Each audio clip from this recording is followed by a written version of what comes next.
Hi guys! Sunday exactly 12:00க்கு எங்க ஹஸ்பண்டுக்கு ஒரு ஸ்வீட்டான, ஷாக்கிங்கான சர்ப்ரைஸ் குடுத்தேன். ஸோ நல்லா தூங்கிட்டு இருந்தாரு.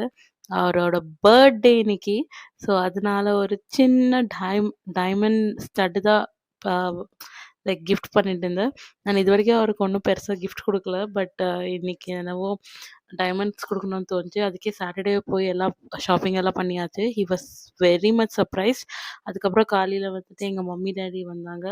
ஸோ அவங்க கிட்ட பிளெஸ்ஸிங்ஸ் எல்லாம் வாங்கிட்டு, நாங்க சூப்பரா பிரேக்ஃபாஸ்ட் பண்ணோம். வீட்லயே தான் பண்ணோம். சேமியா, அதுக்கப்புறம் இட்லி, சட்னி, அதுக்கப்புறம் கேக் எல்லாம் கட் பண்ணிட்டு, கேக் எல்லாம் சாப்பிட்டுட்டு, உடனே ரெடி ஆயிட்டு, இந்த மல்லேஸ்வரம்ல இருக்கிற கோயிலுக்கு தான் கிளம்புனோம்.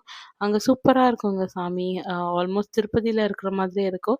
நீங்க யாருன்னா விசிட் பண்ணலன்னா, ப்ளீஸ் விசிட் பண்ணி பாருங்க. நிறுத்தி நிதானமா சூப்பரா இருக்கும் ஒரு தரிசனம்.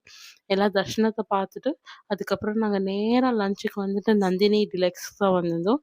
நந்தினி வந்துட்டு ஆத்தென்டிக்கான ஆந்திரா மீல்ஸ்க்கு ரொம்ப ஸ்பெஷல். ஸோ ரைஸ், அந்த பப்பு, அந்த சட்னி, அந்த பொரியல்லயே மீல்ஸ முடிச்சிடலாம். அந்த கீ போட்டு அந்த பொடி பப்பு பொடி போட்டு சாப்பிட்டா சூப்பரா இருக்கும். அதுக்கப்புறம் பிரியாணி, சிக்கனும் ஆர்டர் பண்ணியிருந்தோம். இந்த கோலி சோடா சூப்பரா இருந்துச்சு.